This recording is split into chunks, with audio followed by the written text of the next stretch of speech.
Hello, this is a beetroot called Perfect 3. I sowed these seeds about 3 weeks ago, and by the looks of things we've got some really good germination going on here.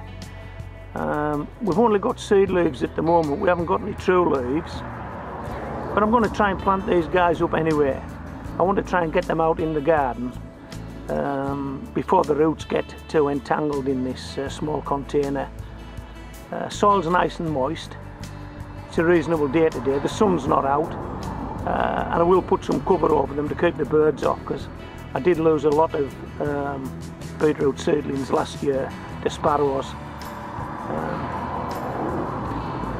So we'll take these up the garden and we'll try and get them out of this container without doing too much damage. Let's go.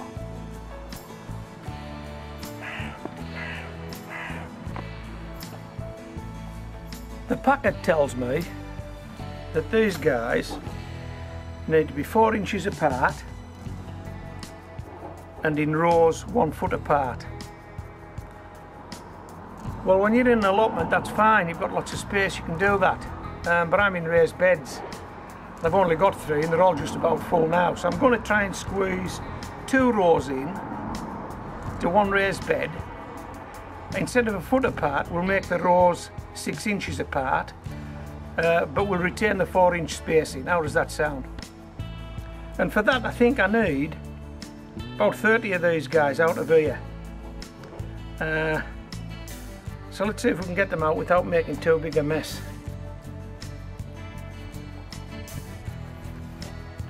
And once they are out, of course, I will need to work fairly quickly because they'll start to dry out once the roots are exposed. So we'll need to crack on with this once we get started. How's that? You see those roots? Hopefully they're not root bound. We'll soon find out when we try and break them out.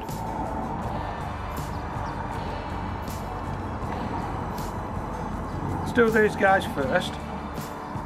And we'll put this back in the container if we can. How's that? Okay. Let's see what we've got here.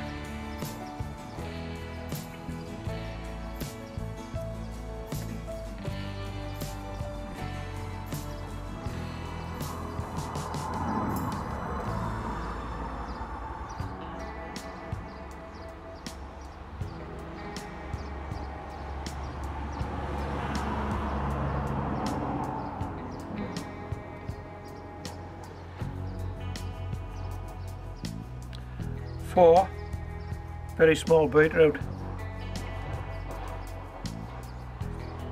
Okay. Oh no, I'll tell you what we'll do.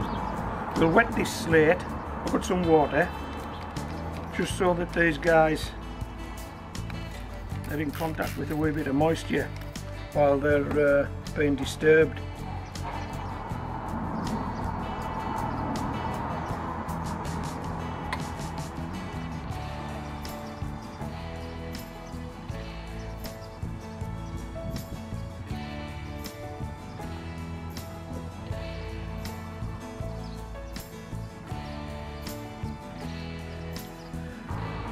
Okay, I think I've actually got enough here to do 1 row, so I think what we'll do is we'll pop down the garden, we'll sow this 1 row, and that should be enough for this video. I'll sow the 2nd row off video, or off camera should I say, and then perhaps just include it later on. Okay, we'll leave these guys here and we'll shoot down the garden. Come on.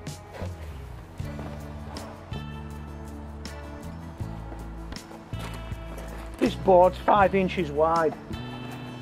No, it isn't. This board's 6 inches wide. I'm going to use the board to draw a line each side of it, so that I get 2 rows 6 inches apart, and then we'll use this plant marker, which is exactly 4 inches long, to space our beetroot. And also what I'm going to do is in each of these rows I'm going to drizzle in some 6X and some bloodfish and bone, and that should make the line easier to see.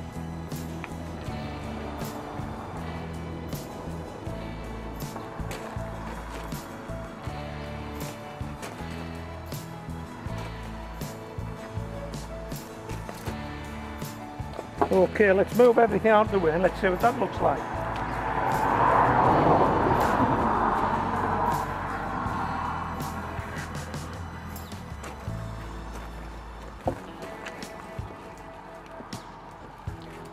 Perhaps you can't see those lines as well as I can, but there are two lines. Maybe when we get some of this stuff in they'll stand out a bit better. So there's two functions here with this 6X and bloodfish and bone. One's to give the beetroot a little bit of nourishment, but secondly it's so that you can see the line, or so that I can see the line, so I know where I'm planting stuff. I bet that's a lot better.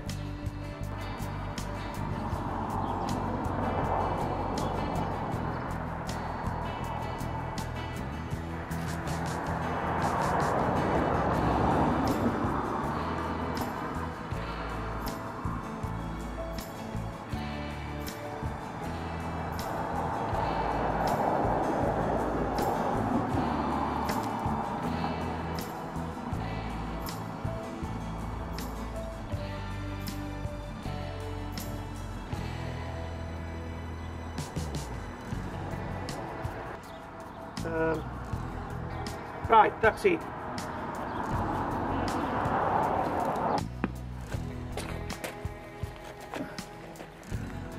Okay, we'll do the row nearest the camera first because I think that's probably the one you're seeing better. Okay, well, let's put some of these guys in.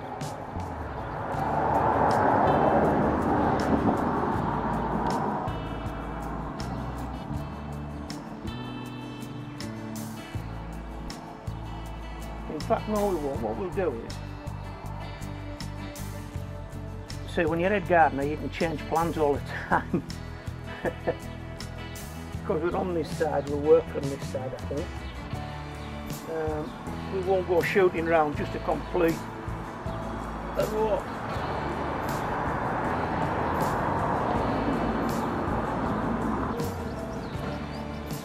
This is about as far as I can reach without falling into the bed. You'd love that. See me fall into this bed. Right. Just tease a little bit of soil up around these guys.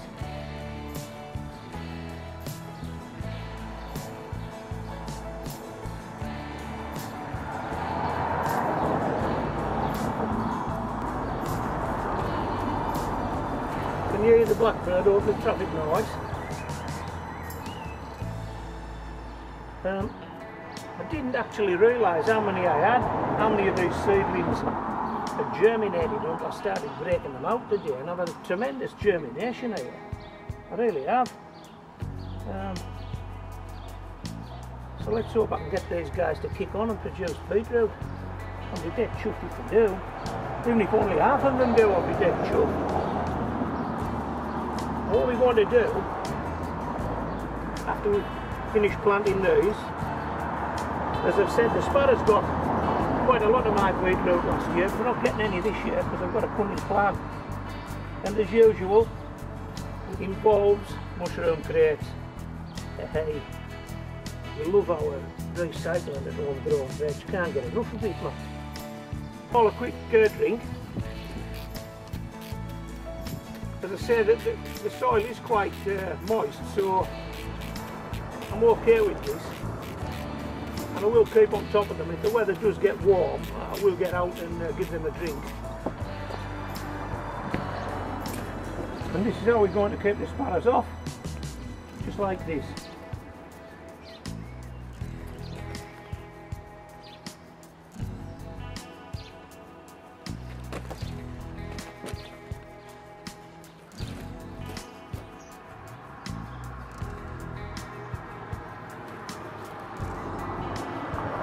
Okay, that's 2 rows of beetroot sown. We'll take another look at these guys in a couple of weeks' time, shall we? See how they're getting on. And I've a feeling I might sow some of these guys in pots as well, because I have got a lot of seedlings left, a lot more than I expected. Okay, 2 weeks' time it is.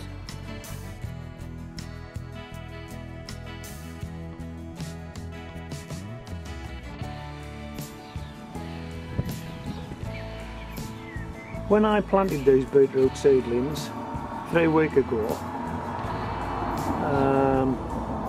I planted 2 rows 6 inches apart, although the recommended spacing was 12 inches. Because I'm in a raised bed, I closed that up. So there's 2 rows 6 inches apart, and I planted the seedlings 4 inches apart as recommended. But since then, because I'd had such good germination of the seedlings, I decided to revisit these 2 rows and add some more seedlings, so they're now only 2 inches apart. But nevertheless, what that means is I will not need to thin out these 2 rows of beetroot. Let's take a quick look. Let's have a look at them.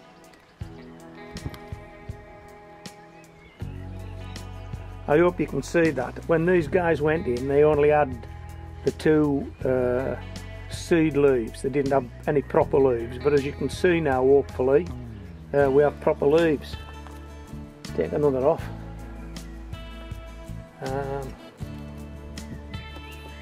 And we'll pop round the other side and take the last one off.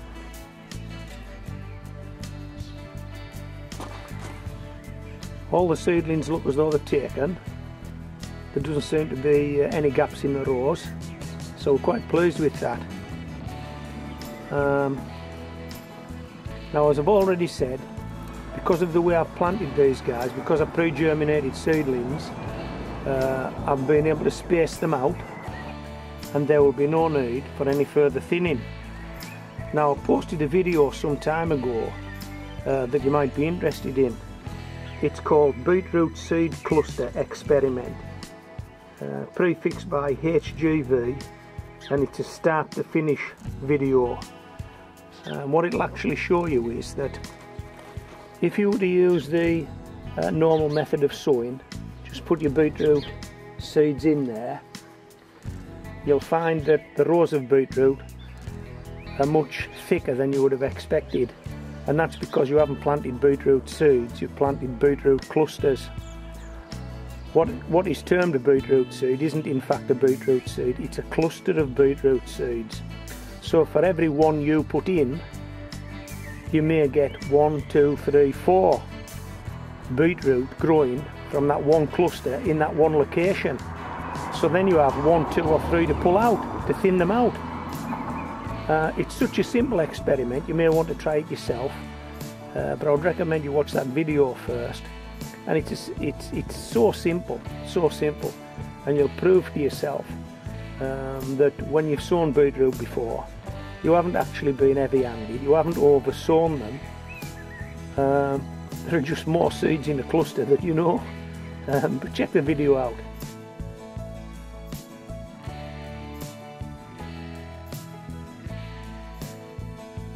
Right, let's zoom in on these guys and see if we can get a closer look, see what they look like. Hope you can see these are true leaves. When I first put these beetroot in, all we had was 2 seed leaves. But these guys have kicked on now, and as you can see, you know, there's about 2 inches. It's about 2 inches, isn't it? 2 inches between each seedling. So we're happy with that. Now then, what we're going to do now is put these spent mushroom crates back on, because these have provided a dual function. These beetroot seedlings, they've kept the birds off and they've kept the wind off. They've broke the wind up, so the seedlings haven't had the full force of the wind, and there's been some wind lately. But last year I lost a lot of these seedlings to sparrows. I might have mentioned that on the first part of this video, but I haven't lost any this year, and I haven't lost any because I've used these spent mushroom crates to protect the seedlings. And because they've got holes in, there's lots of light gets in there, so the seedlings are not short of light. And when it rains, the seedlings get a drink. So everybody's happy. Okay, this is Homegrown Veg, signing out.